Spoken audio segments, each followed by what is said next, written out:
사무엘상 7장 12절 시작.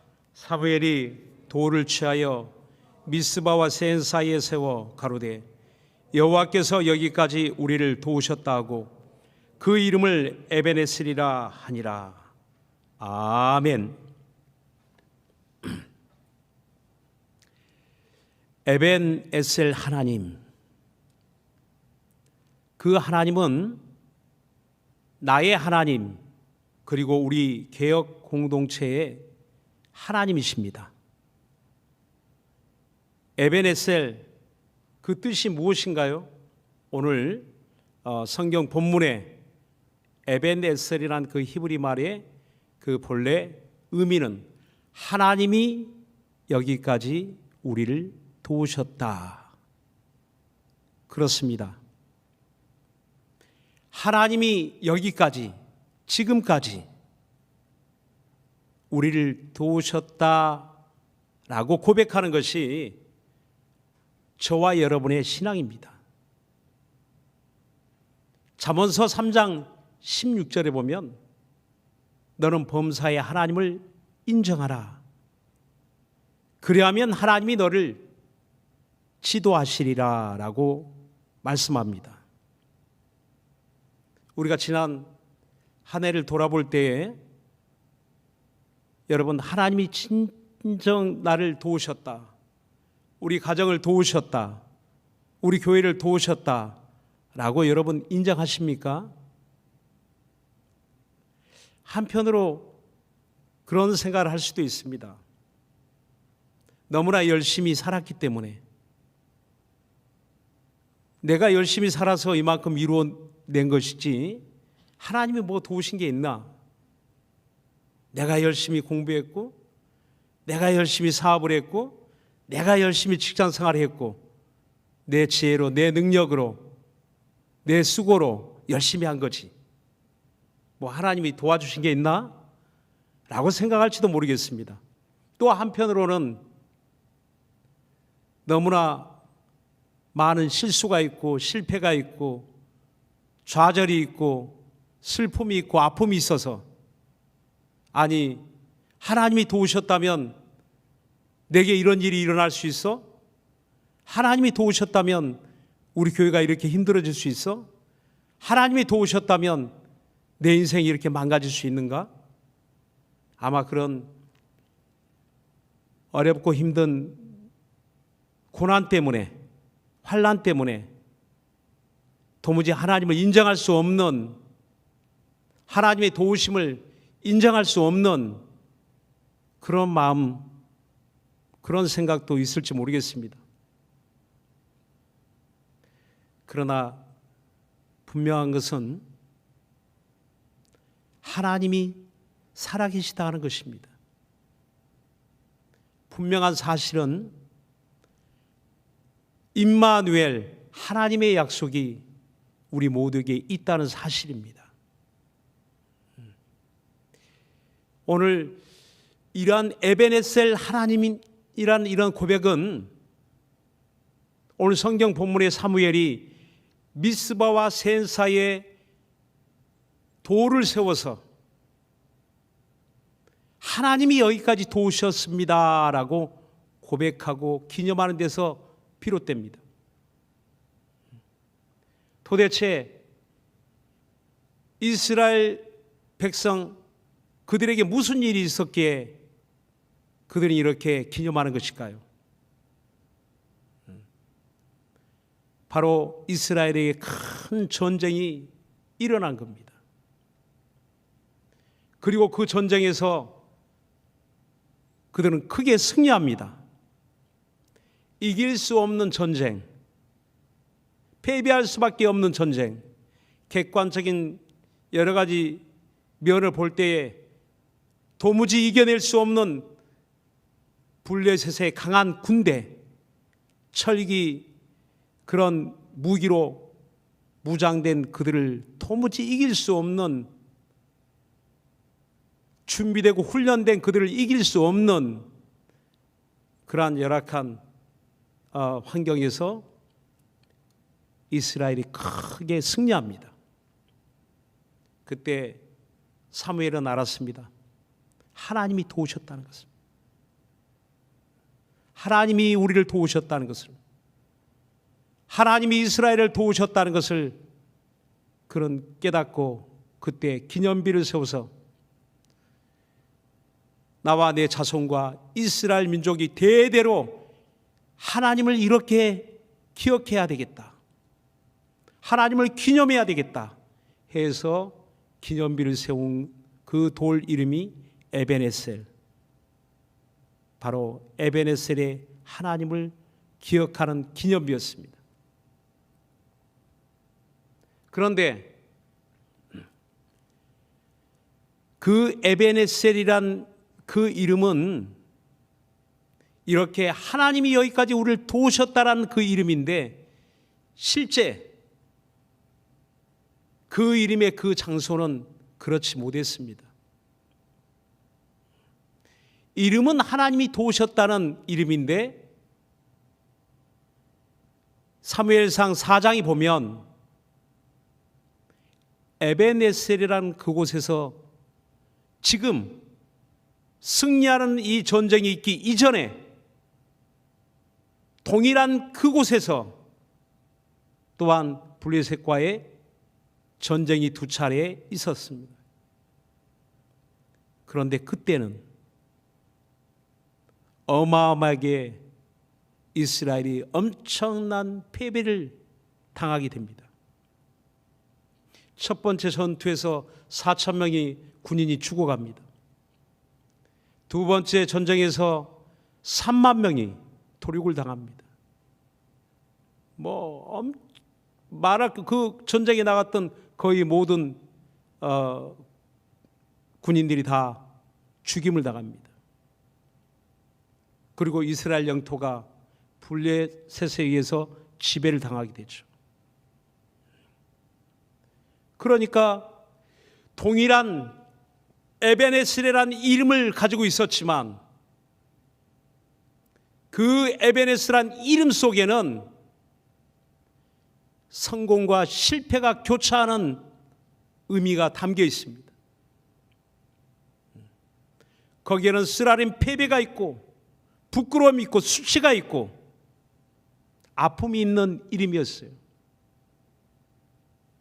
그런데 지금 하나님이 그러한 패배와 실패와 수치스럽고 부끄럽고 절망적인 그 장소의 그 환난과 고난을 이제 승리의 이름으로 그리고 하나님의 도우심에 그런 확실한 증거를 보여주는 그 이름으로 기념비를 세운 것입니다. 우리는 여기서 에벤에셀 하나님의 도우심이 어떻게 이스라엘 사람들에게 그리고 우리들에게 그 이름이 다가오게 되는 것일까요? 그 분명한 이유가 있다는 겁니다. 그것은 단순히 운이 좋아서 하나님의 도움을 받고 운이 나빠서 그렇게 된 것이 아니고 패배의 원인이 있고 성공의 원인이 있다는 겁니다. 부끄러움을 당한 원인이 있고 그리고 영광을 회복하는 승리하게 된 그 이유가 분명히 있다는 겁니다. 오늘 우리 성경 본문에 있는 그 에벤에셀의 그 이름은 바로 사무엘상 7장에 세 가지의 이유를 이야기하고 있는 겁니다. 우리들 신앙의 세 가지 분명한 그 이유를 통해서 하나님이 여기까지 우리를 도우시겠다는 겁니다. 하나님이 붙들어 주시겠다는 겁니다. 하나님이 승리하게 하시겠다는 겁니다. 우리가 지난 한 해를 돌아볼 때 우리의 삶이 어떠했습니까?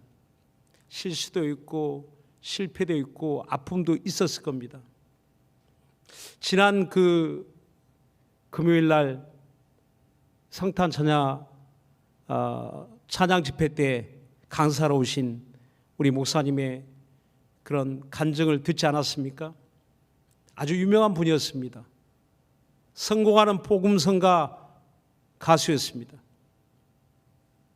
그런 찬양 사역자의 삶을 보면 야, 너무나 잘 나가니까, 잘 되니까, 모든 사람들이 알아주고 인정해 주니까 뭐 무슨 어려움이 있겠어. 하지만 그 가정을 보면, 또 그 과정을 보면 너무너무나 큰 어려움, 시련, 실수, 실패, 아픔, 이런 모든 것이 함께 어우러져 있는 것을 보게 됩니다. 어쩌면 우리 모두의 삶이 그렇지 않습니까? 매번 성공하는 인생이 어디 있습니까? 그 성공이 있기까지 많은 그런 과정들을 겪게 되잖아요. 오늘의 내가 있기까지 많은 어려운 과정들을 지나오게 됩니다. 그런데 오늘 이스라엘 민족을 보면 그런 계속 이어지는 어려운 과정들이 있는 것을 보게 됩니다. 사무엘상 7장 2절에 보면 이런 말씀이 있습니다. 괴가 기랏 여아림에 들어간 날로부터 20년 동안을 오래 있은지라 이스라엘 온 족속이 여호와를 사모하니라.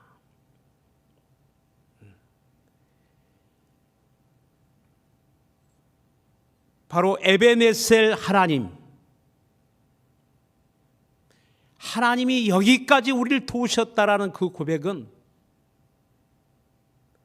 하나님을 사모하는 마음에서 시작되는 겁니다. 하나님을 사모하는 그 마음에서부터 하나님의 도우심이 바로 그에게, 그 민족에게 있게 된다는 사실입니다. 사모함. 여러분, 사모함이 있습니까? 사모함의 대명사라고 하면 시편을 기록한 시편 기자 다윗을 말할 수 있습니다. 그는 시편에서 이렇게 고백하죠. 목마른 사슴이 시냇물을 찾아 헤매이듯이 내 영혼이 주를 찾기에 갈급하나이다 라고 고백합니다. 그렇습니다. 얼마나 하나님을 사모하는지, 얼마나 나의 하나님을 사모하는지, 그런 목마른 사슴처럼 시냇물을 찾듯이 그렇게 하나님을 사모한다라고 했습니다. 우리 자신을 한번 돌아봤으면 좋겠습니다.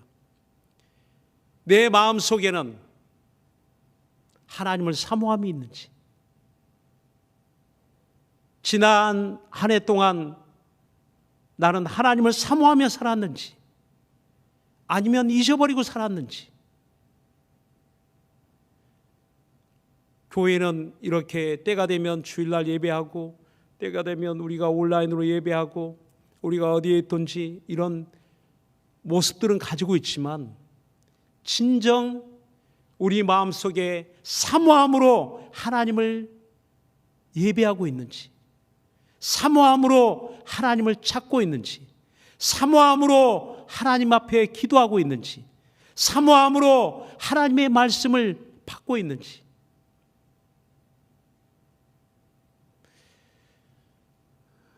어쩌면 우리의 너무 힘든 형편, 환경으로 인해서 사모함을 잃어버릴 수도 있어요. 너무 일이 잘 되니까 하나님을 잃어버릴 수도 있어요. 너무 바빠서 하나님을 잃어버릴 수도 있어요. 우리 마음속에 과연 하나님을 사모하는 그 마음이 살아있습니까? 여기서 사모한다 하는 그 의미는 마음을 돌이키다는 뜻이 있어요. 하나님을 향하여 마음을 돌이키는 것. 세상으로 향하였던 나의 마음이 하나님께로 돌이키는 것. 이스라엘 민족은 어디서 돌아서게 되는 것일까요? 그들은 가나안 땅에 정착하면서 가나안 땅에서 가나안 사람들이 섬기는 바알과 아스라도 신을 섬기게 됩니다. 그런데 성경은 너희가 하나님을 버렸다라고 말하고 있어요. 아니요, 그들은 하나님도 섬기고 바알도 섬기고 아스타라 신도 섬기는 그런 모습을 가지고 있었습니다. 자신들은 하나님을 버린 적이 없다고 생각해요. 근데 성경은 너희가 하나님을 버렸다. 그 마음속에 두 마음을 품고 바알 신도 섬기고 하나님도 섬기고 아스타로 신도 섬기고 하나님도 섬기고 그들이 정착하여 농사를 짓다 보니까 비를 내려주는 바알 신을 섬기게 되죠. 그들에게 많은 열매를 맺게 하는 아스타로 신을 섬기게 되죠. 그 유혹을 받는 거예요. 당장 내 일이 잘 되게 하는, 성공하게 하는 거기에 마음을 쏟아붓고 그 일을 돕는 신이 있다고 하니 그 신을 쫓게 된 겁니다. 그 생활이 다급하니까, 삶이 절박하니까 그때는 하나님을 찾지 않습니다. 당장 자기의 삶을 도울 그런 수단으로 이방신을 섬기게 되는 겁니다. 바로 이렇게 그 자리에서 하나님께 돌아오는 것, 마음을 돌이키는 것, 그것은 에베네셀 하나님을 만나게 되는 바로 첫 단추, 첫 걸음이었습니다. 여러분, 하나님께 마음을 돌이켜 하나님을 사모하는 자가 되기를 예수 이름으로 축원합니다. 우리 주님을 사모하는 자가 되기를 예수 이름으로 축원합니다. 두 번째, 성경은 무엇을 말합니까? 사무엘상 7장 6절에 보면 그들이 미스바에 모여 물을 길어 여호와 앞에 붓고 그날에 금식하고 거기서 가로되 우리가 여호와께 범죄하였나이다 하니라. 그들이 하나님 앞에 철저한 회개를 하기 시작합니다. 사무엘 선지자는 미스바로 모든 이스라엘 백성들을 모이게 했어요. 미스바로 모이라. 거기서 우리가 하나님을 만나자. 거기서 우리가 하나님을 사모하자. 거기서 우리가 하나님 앞에 회개하자 라고 회개를 촉구했습니다. 너희가 하나님께 돌아오라. 이방 신으로부터 하나님께 돌아오라. 우상을 버리고 하나님께 돌아오라 라고 하니까 그때 그들의 마음이 하나님께 돌아오며 회개하기 시작합니다. 부르짖기 시작합니다. 그들이 범죄하였음을 고백하기 시작합니다. 그렇습니다. 에베네셀의 하나님, 그 하나님을 만나는 두 번째 바로 조건은 철저한 회개였습니다. 요즘 한국 교회는 회개가 사라지고 있습니다. 성도들의 마음에서 회개가 사라지고 있습니다. 교회에서 회개가 사라지고 있습니다. 그리고 축복, 영광, 성공, 그러나 회개 없는 회복은 있을 수 없다는 겁니다. 회개 없는 성공은 있을 수 없다는 겁니다. 회개 없는 하나님의 영광은 그 어디도 찾아볼 수 없다는 겁니다. 회개, 그것은 에베네셀의 하나님을 만나는 두 번째 우리의 신앙에 회복해야 될 중요한 그런 과정이라는 겁니다. 여러분, 우린 지난 한 해 뭐 잘한 것도 있고 잘못한 것도 많이 있을 거예요. 우리 하나님 앞에 무심코 지나왔던, 내가 그때 회개하지 못하고 그냥 생각으로만, 마음으로만 그때 좀 이렇게 했을 걸, 그때 이렇게 했을 걸 하는 그런 아쉬운 마음들, 또 잘못된 생각들, 마음들, 이 해가 다가기 전에 하나님 앞에 돌이키고 또 우리의 마음 하나님 앞에 토로하며 회개하는 그런 기회를 가지시기 바랍니다. 마지막으로 세 번째, 우리는 무엇을 회복해야 될까요? 사무엘상 7장 9절 한번 보겠습니다. 우리 7장 9절, 사무엘상 7장 9절, 우리 성경 찾아보면서 다 같이 한번 우리 합독합니다. 시작. 사무엘이 젖먹는 어린 양을 취하여 온전한 번제를 여호와께 드리고 이스라엘을 위하여 여호와께 부르짖음에 여호와께서 응답하셨더라. 아멘. 세 번째, 온전한 번제, 온전한 제사, 온전한 예배의 회복입니다. 에베네셀의 하나님은 하나님 앞에 온전한 예배 드린 자를 찾으시고 온전한 예배를 드리는 그에게 에베네셀의 하나님이 되어 주시는 겁니다. 무조건 하나님만 찾는 게 아니라 지금 적군이 몰려오고 있어요. 블레셋이 쳐들어왔습니다. 그들의 눈앞에까지 블레셋 군대가 진을 치고 그들을 침략하고 그들에게 다가와 엄청난 어려움을 줄 수 있는 그런 아주 굉장히 절박한 그런 상황입니다. 그런데 그런 가운데서 지금 엉뚱한 일이 거기에 벌어지고 있는 거예요. 바로 하나님 앞에 번제를 드리자. 사무엘은 그곳에서 하나님께 번제를 드립니다.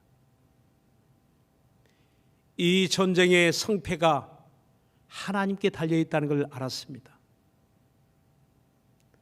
그들이 이전에는 미처 생각지 못했던 일, 온전한 번제. 이전까지는 그들의 생각 속에 우리는 하나님의 법궤만 모시고 오면 전쟁에서 승리해. 그렇습니다.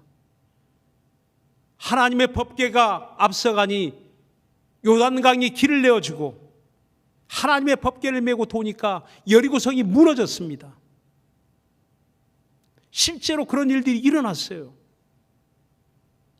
그들은 이스라엘 백성은 하나님의 법궤만 있으면 우리는 언제든지 승리해, 성공해, 실패는 없어. 그런데 사무엘상 4장에 보면 그들이 첫 번째 전쟁에서 실패합니다. 두 번째 전쟁을 할 때 실로에 모셔져 있던 법궤를 즉시로 전쟁하는 그곳에 모시게 됩니다. 왜? 우리가 법궤가 없어서 실패했다. 이 법궤만 모시고 오면 우린 전쟁에서 이겨. 그런데 법궤를 모시고도 그 전쟁에서 패배하고 패배할 뿐만 아니라 그 법궤를 블레셋 손에 빼앗겨버리고 맙니다. 다곤 신당으로 옮겨지게 되죠. 그러니까 이스라엘 민족의 생각들이 바뀌게 된 거예요. 야, 법궤가 있어도 안 되는구나. 왜 안 되는 걸까요? 하나님의 법궤를 그들이 전쟁에 승리하는 도구로 이용했기 때문입니다. 하나님을 이용했기 때문입니다. 하나님을 자기 삶의 방편으로 이용했기 때문입니다. 그래서 그들은 이제 생각을 바꾸게 되는 거예요. 사무엘 선지자는 그들의 생각을 바꾸어 놓습니다. 마음에서부터 하나님을 사모함이 없다면 그는 실패한 것이다. 철저한 회개가 없는 하나님의 도움을 바라는 기도는 응답이 없는 기도다. 온전한 제사, 온전한 예배가 없는 그러한 신앙은 도무지 도우시는 하나님을 만날 수가 없다. 그래서 그들은 온전한 제사, 온전한 번제, 완전히 태워서 드리는 제사가 번제 아닙니까? 양을 잡고 완전히 태워서. 신약교회는 제사가 아니라 예배를 드립니다. 우리 이렇게 모여서 공적 예배를 드립니다. 이렇게 예배를 드리는 것처럼 우리는 삶을 통해서 또한 삶의 예배를 우리는 삶 속에서 드립니다. 우리의 생활을 시작하기 전에 한 주간의 시작을 우리는 예배로 시작합니다. 공적 예배만 중요한 게 아니라 삶도 중요하죠. 삶도 중요할 뿐만 아니라 공적 예배도 중요합니다. 그동안 우리들의 모습을 보면 이 코로나로 인해서 교회 예배가 흩어졌습니다. 많은 모임이 다 흩어졌어요. 모이고 싶어도 모일 수 없는, 함께 모여서 예배하고 싶어도 할 수 없는 그런 환경이었습니다. 그런데 처음에는 안타깝게 그걸 막 사모하고, 야, 정말 우리가 왜 이렇게 됐지? 그렇게 생각을 했다가 시간이 지나면서 무뎌지는 것 같아요. 집에서 예배하다 보니까 이전에 예배당에서 모여서 예배할 때 그런 모습과 다른 자신들의 모습을 보게 되지 않습니까? 집중하지 못하고 마음이 분산되어 있고 하나님께 집중하지 못하고 찬양을 해도 기도를 해도 말씀을 들어도 와닿지가 않습니다. 은혜가 되지 않습니다. 하나님의 은혜가 사라지기 시작합니다. 사모함도 없고 은혜도 없고 예배가 무너져 내리기 시작합니다. 한국교회 예배가 무너졌습니다. 공적 예배가 무너졌습니다. 하나님의 은혜가 사라집니다. 이것은 우연이 아니고 서서히 2년 동안 조금씩 우리 마음에 무너지기 시작했던 것, 예배가 무너지기 시작했던 것. 그런데 그들은 살기 위해서 그 예배를 다시 세우기 시작합니다. 미스바에 모여서 온 이스라엘 족속이 다 모여서 그곳에서 하나님을 사모하고 그곳에서 하나님 앞에 회개하고 그곳에 모여 그들은 온전한 번제를 드리며 하나님의 도움을 간청합니다. 기도하기 시작합니다. 아니, 전쟁에 무기를 가져와야지. 전쟁에 더 많은 군대의 숫자를 늘려야지. 동원해야지. 근데 군대를 동원한 게 아니라 무기를 가져오는 게 아니라 그들은 그곳에서 사람들이 볼 때 엉뚱한 미쳤다 할 수 있는 말도 안 되는 일을 하고 있는 겁니다. 기도하고 예배하고 회개하고. 이스라엘의 전쟁은 바로 하나님을 사모하는 것으로, 회개하는 것으로, 하나님께 온전한 번제를 드리는 것으로 그들은 전쟁을 준비한 겁니다.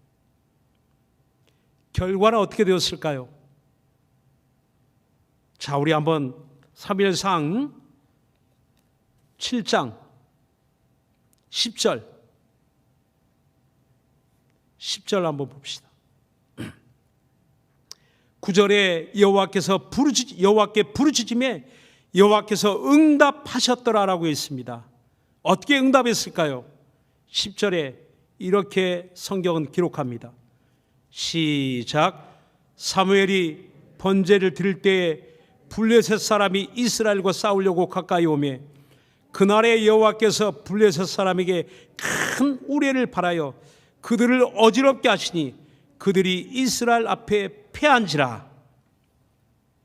말도 안 되는 그런 일이 그 전쟁에서 일어나게 됩니다. 큰 우레를 발하여, 하나님이 블레셋 사람의 큰 우레를 발하여 하늘의 천둥번개를 동원해서 하나님이 블레셋을 물리치셨다라고 했습니다. 말도 안 되는 그런 놀라운 하나님의 능력을 동원하셔서 블레셋을 완전히 몰아내셨다는 겁니다. 그리고 이스라엘은 자유를 누리게 됩니다. 마침내 이스라엘은 해방되었습니다. 놀라운 그런 이적의 응답이 그들에게 있게 됩니다. 미스바와 센 사이, 거기다가 기념비를 세우고 하나님이 여기까지 우리를 도우셨다. 하나님의 손이 짧아 구원치 못하심이 아니라, 하나님이 귀가 어두워 듣지 못하심이 아니라, 너희 죄악이 하나님과 너희 사이를 다 뒤집어 버렸다. 죄악이 우리의 얼굴을 가리워서 하나님을 보지 못하게 함이라 라고 이사야 59장 1절로 2절에 말씀합니다. 오늘 우리의 마음을 돌이켜 하나님을 사모하고 우리가 진정한 철저한 회개하고 또 우리의 예배를 우리가 회복하게 된다면 2022년도 송구영신 예배 때는 한 해를 돌아보면서 진정으로 에베네셀 하나님, 나의 하나님, 우리 개혁 공동체의 하나님이라고 진정 이렇게 고백할 수 있게 될 것입니다. 오늘 2021년도 마지막 주일 예배, 여러분 가만 한번 돌아보세요. 여러분의 삶을 돌아보세요. 바로 그 수치를 당하고 부끄러움을 당한 자리가 있습니까?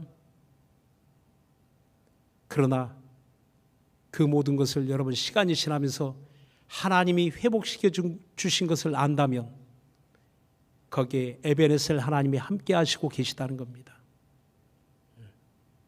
우리 교회가 당하는 수치, 부끄러움, 패배, 실패, 에베네셀 그곳에서